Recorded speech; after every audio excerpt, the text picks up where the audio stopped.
이사야 53장은 이사야에 나오는 특별한 하나님의 뜻을 이룰 하나님의 종에 대한 예언입니다.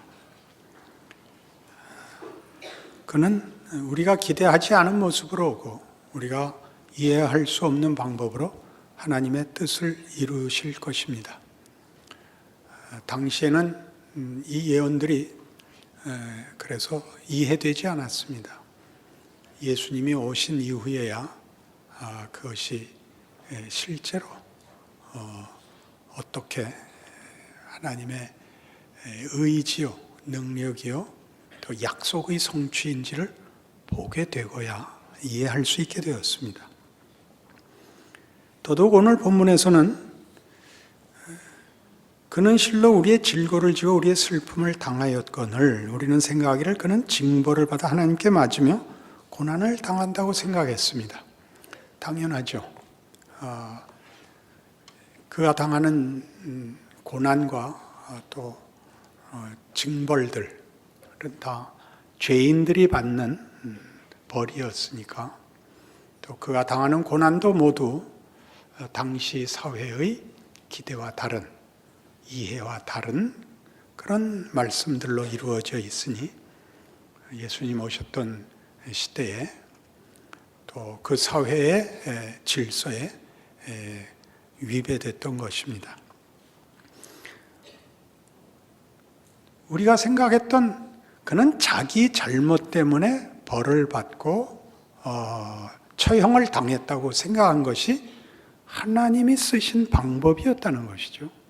하나님의 뜻을 이루는 방법이었고, 그래서 5절에 보듯 그가 찔림은 우리의 허물 때문이요 그가 상함은 우리의 죄악 때문이라. 그가 징계를 받음으로 우리는 평화를 누리고 그가 채찍에 맞음으로 우리는 나음을 받았도다 라는 말씀이 성립이 되는데, 이건 우리로서는 감당할 수 없는 것입니다.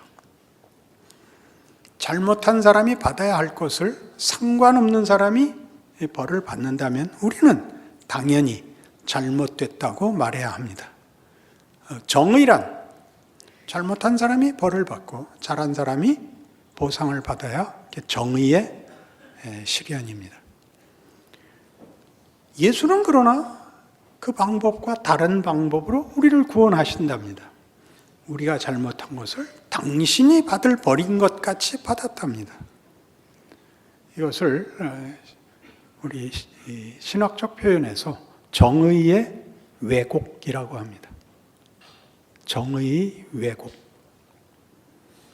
우리가 사는 시대나 사회나 조직에서 정의를 구현하자고 외칠 때는 잘못한 사람이 벌을 받자, 잘못한 것을 그리하여 바로 잡자 라는 의미에서 밖에 우리는 이해하지 못하는 우리의 이해 속에 하나님은 전혀 다른, 우리가 이해할 수 없는 방법으로 당신의 구원을 이루시고 역사적으로 그 일을 예수 안에서 성취하십니다.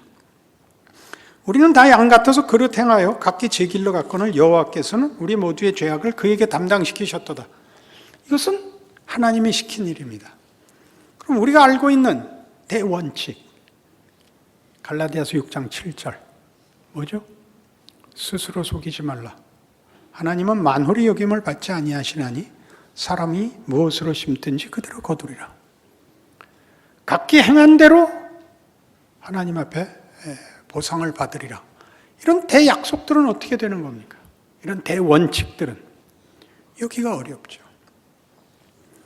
우리는 하나님께서 우리가 알고 있는 대원칙을 상회하는 어떤 일을, 어떤 법칙을 예수 안에서 이미 약속하셨고 이루셨다는 사실에 대하여 관심 있게 진지하게 확인해 봐야 합니다. 대원칙이란 마치 무대와 같은 것입니다. 무대란 공연을 위하여 있는 것이죠. 원칙이 있어야 파격이 있는 것입니다. 원칙이 없으면 파격도 없죠. 원칙이 없으면 혼란이니까요. 맞는 게 있어야 다른 게 있죠. 틀린 게 있는 것이 아니라 다른 게 있죠. 그러니 우리가 무대를 보면 무대가 춤을 추는 게 아니라 무대 위에서 춤을 추는 것이죠. 패티김의 무대를 봤다. 패티김이 선 무대를 봤다 하는 건 아니겠죠. 이 쌓아놓은 단을 봤다가 아니라 공연을 봤다지요. 무대는 누가 서든지 늘 같았고 거기에 누가 서느냐에 따라 그 공연은 당연히 다르죠. 다르지 않으면 말이 안 되죠. 조용필 씨가 서면 다르고 패티김이 서면 다르고 조용남 씨 서면 다르고 우리 이해할 수 있습니다. 이런 면에서 성경이 어떻게 이 문제를 예수님께서 직접 잘 설파하셨는지 따라가 보셔야 됩니다. 마태복음 11장 2절. 요한이 옥에서 그리스도께서 하신 일을 듣고 제자들을 보내어 예수께 여짜오되 오실 그이가 당신이 오니까 우리가 다른 일을 기다리오리까. 예수께서 대답하여 이르시되 너희가 가서 듣고 보는 것을 요한에게 알리되 맹인이 보며 못 걷는 사람이 걸으며 나병 환자가 깨끗함을 받으며 못 듣는 자가 들으며 죽은 자가 살아나며 가난한 자에게 복음이 전파된다 하라. 누구든지 나로 말미암아 실족하지 아니하는 자는 복이 있도다 하시니라. 요한은 예수에 대해서 뭘 들었을까요? 예수님이 증언하시는 모든 걸 들었습니다. 맹인이 보고 못 듣는 자가 듣고 가난한 자에게 복음이 전파되고 중풍병자가 낫고 그러니까 의심이 생겼죠. 사람을 살릴 능력을 가지고 왜 그것만 하고 계십니까? 요한의 답답함이죠. 당신이 메시아라면 바다를 잠잠케 하고 중풍병자를 살릴 수 있다면 당연히 이스라엘을 회복시키셔야죠. 정치적, 군사적, 국가적 책임을 지셔야죠. 예수님의 답은 뭡니까? 나를 인하여 실족하지 아니하는 자가 복이 있도다. 그게 내가 할 일이다. 이스라엘의 회복은 이스라엘의 회복으로 그치는 것이 아니라 열방의 구원이라는 것을 위해서 이스라엘이 회복되어야 한다. 민족적, 국가적 보복을 완성하는 거 아니다. 그러니까 함축되어 있죠. 나 하나 잘 살고 너 안 믿는 놈은 벌 받아라. 이것은 응답이 아닙니다. 내가 하나님 앞에 구하는 응답은 나와 내 이웃에게 도움이 되어야 됩니다. 교회는 잘 되고 나라는 망해라. 그렇게 할 수 없는 것과 같죠. 나라가 잘 돼야 교회도 잘 된다. 그건 그렇지 않습니다. 그건 묶여 있지 않습니다. 그건 우린 모릅니다. 누가복음 22장에 가면 이 문제는 이렇게 계속적으로 예수님 생애에 늘 들어 있습니다. 누가복음 22장 24절. 또 그들 사이에 그중 누가 크냐 하는 다툼이 난지라. 예수께서 이르시되 이방인의 임금들은 그들을 주관하며 그 집권자들은 은인이라 칭함을 받으나 너희는 그렇지 않을지니 너희 중에 큰 자는 젊은 자와 같고 다스리는 자는 섬기는 자와 같을지니라. 앉아서 먹는 자가 크냐 섬기는 자가 크냐. 앉아서 먹는 자가 아니냐. 그러나 나는 섬기는 자로 너희 중에 있노라. 너희는 나의 모든 시험 중에 항상 나와 함께한 자들인즉 내 아버지께서 내 나라를 내게 맡기신 것 같이 나도 너희에게 맡겨. 너희로 내 나라에 있어 내 상에서 먹고 마시며 또는 보좌에 앉아 이스라엘 12지파를 다스리게 하려 하노라. 제자들에게 약속된 보상은 사뭇 다른 것이었습니다. 너희는 나의 모든 시험에 동참한 자들인즉 내 시험을 안고 살아야 하느니라 라는 말로 요약할 수 있죠. 무슨 시험이죠? 아까 세례 요한이 물었던 것과 같은 것입니다. 그가 가지신 모든 권능이, 이 세상이 가질 수 없는 권능이 왜 이런 초라한 모습으로 그 죽음의 자리로 가야 한단 말입니까? 이것이 가장 중요한 시험이죠. 예수님 자신에게도 시험이요, 예수를 보는 자에게도 시험입니다. 기억나십니까? 예수님이 공생애를 시작하기 전에 광야에서 치렀던 3가지 시험. 마지막 시험이 무엇이었죠? 네가 만일 나에게 절하면 천하만국을 네게 주겠다. 사탄아 물러가라. 기억나시죠? 예수님께서 걸으셔야 하는 이 길에서의 시험은 손쉬운 길, 맞으면 상 주고 틀리면 자르는 간단한 것으로 해결되지 않는 일을 하나님이 요구하고 있다는 사실입니다. 이걸 기억하십시오. 우리가 이해하는 것보다 큰 목적과 큰 내용과 큰 것을 하나님이 요구하고 계십니다. 우리가 아는 대원칙, 잘잘못의 원칙, 보상의 논리보다 더하고 있다는 것이 예언에서, 이스라엘 역사에서, 특히 예수님의 오심에서, 그리고 가장 중요하게 우리의 현실에 있습니다. 여러분의 신앙 현실에서 여러분을 괴롭히는 게 다 뭡니까? 소원을 가졌는데 하나님이 허락하지 않는다는 것입니다. 여러분이 욕심을 가지는 것이 아니라 거룩하게 살고 유익하게 살겠다고 하는데 하나님이 안 도와주십니다. 현실입니다. 각오를 하면 다음 날 깨집니다. 왜 그러시는가? 이 문제에 대한 여러분 잘 아시는 마태복음 16장 이하의 말씀으로 돌아가 보면 이 시험은 매우 중요한 문제를 우리에게 가르치고 있는데 16장 16절 이하에 있는 베드로의 고백으로부터 시작합니다. 시몬 베드로가 대답하여 이르되 주는 그리스도시요 살아계신 하나님의 아들이시니이다. 예수께서 대답하여 이르시되 바요나 시몬아 네가 복이 있도다. 이를 내게 알게 하니는 혈육이 아니요 하늘에 계신 내 아버지시니라. 또 내가 네게 이르노니 너는 베드로라. 내가 이 반 속에 내 교회를 세우리니 음부의 권세가 이기지 못하리라. 내가 천국 열쇠를 네게 주리니 네가 땅에서 무엇이든지 매면 하늘에서도 매일 것이요 네가 땅에서 무엇이든지 매면 풀면 하늘에서도 풀리리라 하시고 이에 제자들에게 경고하사 자기가 그리스도인 것을 아무에게도 이르지 말라 하시니라. 많이 오해하는 부분이죠. 예수로 인하여 허락된 그가 메시아인 것이 맞는 구원을 완성하시고 교회를 세우실, 그래서 천국 열쇠를 가지게 되는 교회의 약속자가 자신이 그리스도인 걸 감추라고 합니다. 비밀에 붙이라고 합니다. 그리고 그 다음 절에 뭐라고 나오죠? 이때로부터 예수 그리스도께서 자기가 예루살렘에 올라가 장로들과 대제사장들과 서기관들에게 많은 고난을 받고 죽임을 당하고 제3일에 살아나야 할 것을 제자들에게 비로소 가르치시니 베드로가 거절합니다.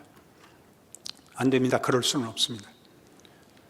주께서 죽도록 내가 방관하지도 않을 것이요. 주께서는 죽으실 수 없습니다. 주께서 그리스도시니 메시아시니 당연히 이 잘못된 세상을 엎으셔야 하고 이 나라를 회복시키셔야 합니다. 무슨 꾸중이 날라오죠? 여기 사탄이 들어오죠. 사탄아 물러가라. 너는 나를 넘어지게 하는 자로다. 예수님의 세 가지 시험에서도 등장했던 사탄아 물러가라가 여기서 베드로에게 왜 갑자기, 베드로가 뭘 그렇게 잘못했다고, 베드로의 충심, 진심에 대하여 왜 하필 이 가장 치명적인 꾸중을 했을까요? 이 오해입니다. 나를 인하여 실족지 않는 이 문제. 하나님이 정의의 왜곡으로 일하시는 이 차원, 하나님의 일하심의 우리가 이해하지 못하는 원칙을 넘어선 무대 위에서 펼쳐지는 예술 작품, 하나님의 더 높고 깊은 일에 대하여 우리가 무지하기 때문입니다. 여기서 사탄은 이겁니다. 사탄은 하나님의 적대자지만 하나님을 반대하는 표현이 되어 있지만 하나님을 대놓고 반대할 수는 없습니다. 존재와 지위 자체가 그것은 되지 않는 일입니다. 하나님의 일을 방해할 뿐인데 그가 하는 일은, 사탄이라는 말은 고소자라는 뜻입니다. 누구를 고소하죠? 우리를 고소합니다. 욥기에 서막이 대단히 흥미로운데 하나님을 잘 섬기고 의로운 욥이라는 사람을 사단이 하나님의 회에 왔을 때 하나님이 예를 들어서 야 사탄아 너 왜 그 모양이냐? 욥을 봐라.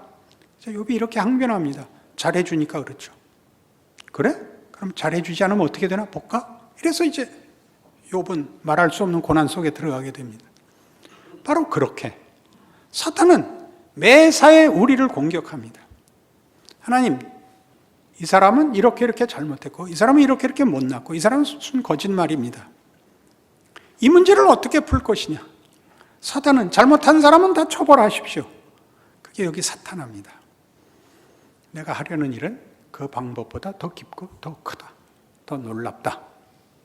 이게 십자가입니다.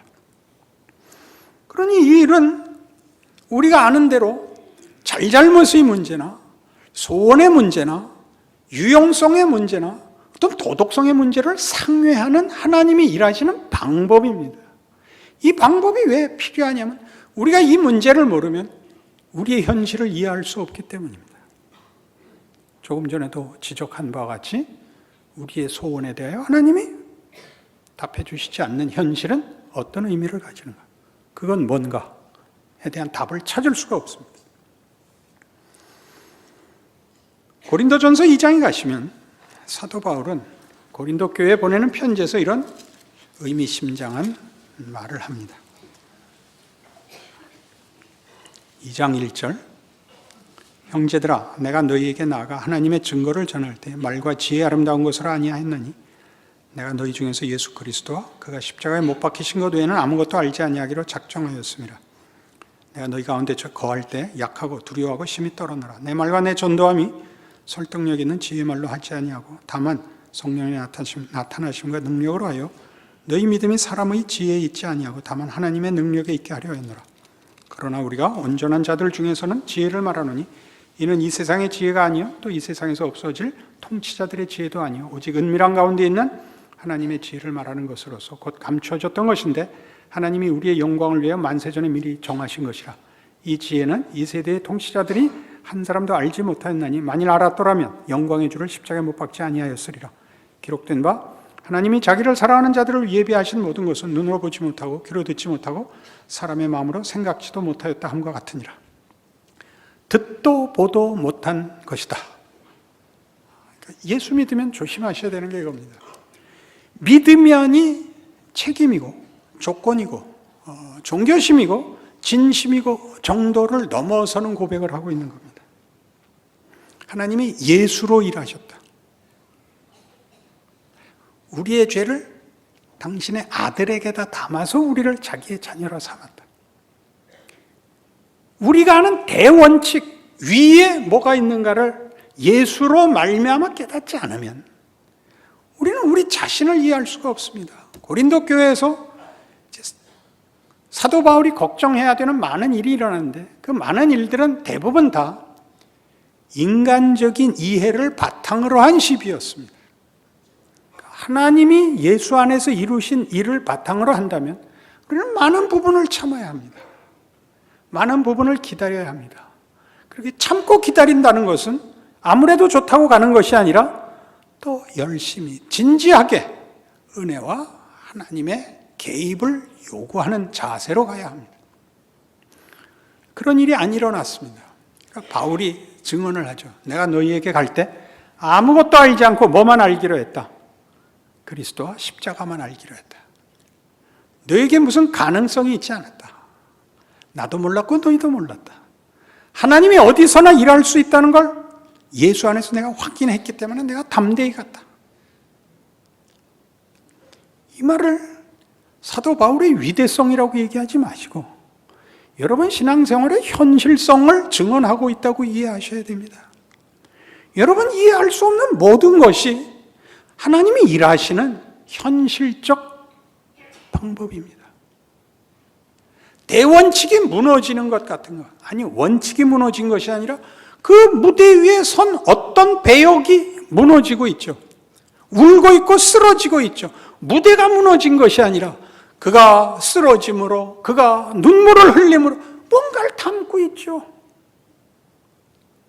언제나 주인공은 한 번 울고 한 번 죽고 그래야 대단원의 막으로 나갈 수 있는 것 아닙니까? 예수 그리스도로 말미암아 주어진 하나님의 일하심, 하나님의 영광, 하나님의 창조와 구원의 궁극적인 목적이 모든 우리가 아는 이해와 방법을 상회하는 하나님의 지혜와 능력 속에 있다라고 선언하는 것. 이사야의 40장 이후의 예언들은 다 포로기에 관한 것입니다. 역사적 비극의 현장 속에서 터져나오는 하나님의 구원입니다. 이거 손해보는 거 아니다. 이게 절망일 수 없고 끝일 수 없다. 이 증언이 싫은 사람은 지금 잘난 사람입니다. 법대로 합시다. 법대로 합시다. 여러분은 더 담아야 된다는 걸 모릅니다. 무대를 깨끗이 청소해 놨으면 다가 아닙니다. 그 공연이 멋있지 않으면 꽝입니다.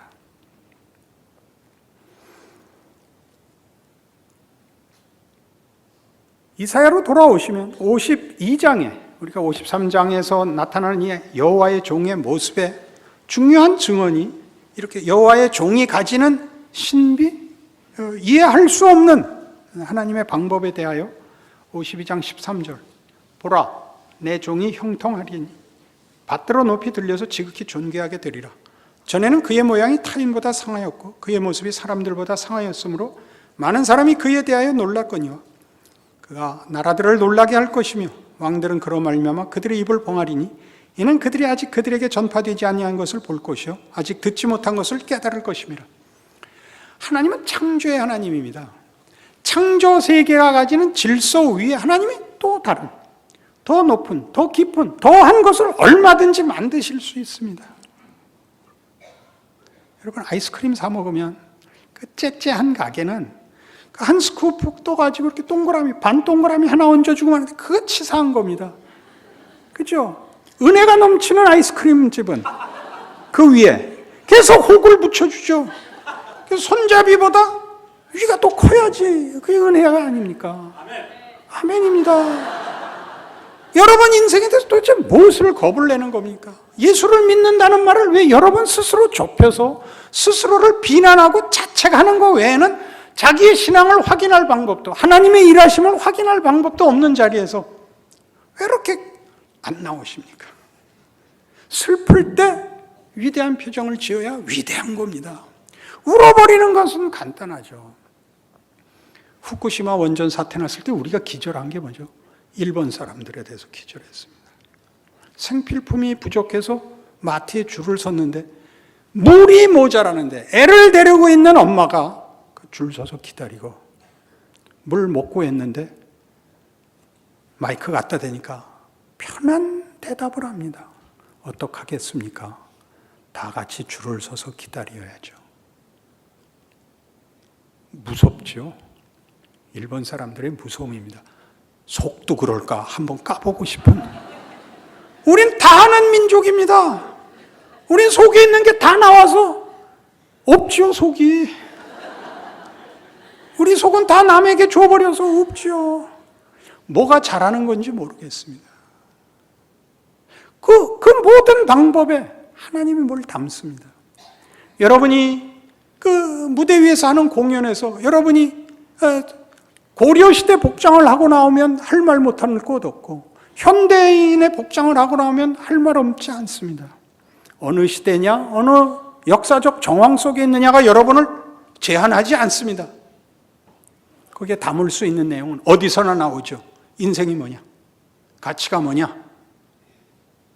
뭐가 명예냐? 고민이 뭐냐? 현실이 뭐냐? 이런 것들이 문학입니다. 문학에서도 이런 가장 기본적인 질문이 나오지 않는 것은 문학이라 그러지 않습니다. 쓰레기라고 합니다. 동일하죠. 기독교 신자가 예수를 믿는다는 이름으로 자기에게 일어나는 모든 현실, 자기가 속한 모든 시대를 하나님의 일하심으로 담아낼 수 없다면 다 이해하라는 말이 아닙니다. 거기에 믿음이 동원되어야죠. 하나님이 일하신다 라는 것으로 모든 것을 감싸 안고 위대한 발걸음을 내놓는 것을 거부하면 예수를 믿는다는 말을 오해한 것입니다. 요한복음 14장에 가보십시다. 예수님 뭐라고 말씀하셨는지 봅시다. 요한복음 14장 8절 빌립이 이르되 주여 아버지를 우리에게 보여주옵소서 그리하면 족하겠나이다. 예수께서 이르시되 빌립아 내가 이렇게 오래 너희와 함께 있을 때 네가 나를 알지 못하느냐? 나를 본 자는 아버지를 보았거늘 어째 아버지를 보이라 하느냐? 내가 아버지 안에 거하고 아버지는 내 안에 계신 것을 네가 믿지 아니하느냐? 내가 너에게 이르는 말은 스스로 하는 것이 아니라 아버지께서 내 안에 계셔서 그의 일을 하시는 것이라. 내가 아버지 안에 거하고 아버지께서 내 안에 계심을 믿으라. 그렇지 못하겠거든 행하는 그 일로 말미암아 나를 믿으라. 빌립이 뭘 물었다고요? 예수가 메시아인 건 믿었지만 그 마땅히 드러나야 할 권력을 행사하시지 않으므로 아버지를 보여주옵소서라고 질문하게 되는 겁니다. 하나님의 권력을 보여주옵소서. 예수님 하나님의 종으로 메시아로 오셨는데 그 가장 필요한 권능은 왜 행치 않으십니까? 이렇게 말한 것이기도 합니다. 예수님의 답이 놀랍죠. 나를 본 자는 아버지를 보았느니라. 이게 권능이니라. 이게 기적이니라. 이게 지혜니라. 이게 구원이니라. 여기 다 담겨 있느니라. 나를 봐라. 나는 아버지 안에 있고 아버지는 내 안에 있다. 내가 들어왔다. 그리고 이어서 이렇게 합니다. 12절 내가 진실로 진실로 너에게 이르노니 나를 믿는 자는 내가 하는 일을 그도 할 것이요 또한 그보다 큰 일도 하리니 이는 내가 아버지께로 감이라. 너희가 내 이름으로 무엇을 구하든지 내가 행하리니 이는 아버지로 하여금 아들로 말미암아 영광을 받으시게 하려 함이라. 아버지께서 아들로 영광을 받으시는 이 방법을 영광으로 쓰시는, 최고로 쓰시는 하나님의 증인으로, 하나님의 의지로, 실체로 서 있습니다. 기독교인의 모든 생애가 그렇습니다. 여러분이 받는 어떤 수모, 하나님 있으면 보여봐. 똑같은 질문 아닌가요? 아버지를 보여주옵소서. 그 속에서 쩔쩔매지 마시고 예수께서 걸으신 위대한 길이, 그 위대함이라는 것이 다만 희생이나 헌신이라는 이름으로 쓰이지 마시고 하나님의 능력이고 하나님의 지혜고 기쁘신 방법이었다는 측면에서의 이해가 없다면 여러분은 다른 사람을 걱정할 틈이 없이 여러분 스스로의 인생에 대하여 답을 찾을 수 없습니다. 그 답을 찾는 소극적인 방법을 지나서, 그런 해답을 지나서 위대한 것을 놓치게 되죠.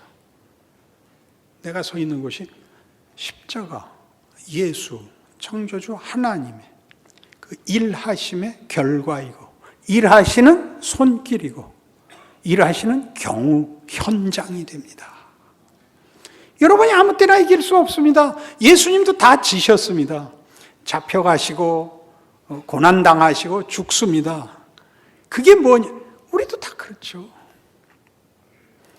성공하면 교회 안 옵니다. 여러분 스스로도 잘 아시는 거 아니에요? 여러분 주변에 잘 되고 교회 오는 사람이 어디 있습니까? 다 안 돼서 왔죠. 그럼 믿었는데도 해결을 안 해주죠. 그러니까 옛날엔 세상이 원망스러웠는데 지금은 예수가 원망스럽죠. 이럴 줄 알았으면 뒀다 믿을 걸. 안 믿을 수는 없고 거기에 대한 대답입니다. 그니 하나님이 이 방법으로 영광을 얻으시는 이것을 명예로 하시는 분이라는 걸 알지 못하면 이게 뭔지 모르죠. 이게 뭔지 모른다고요. 하나님이 어떤 분인지를 힘으로, 사실로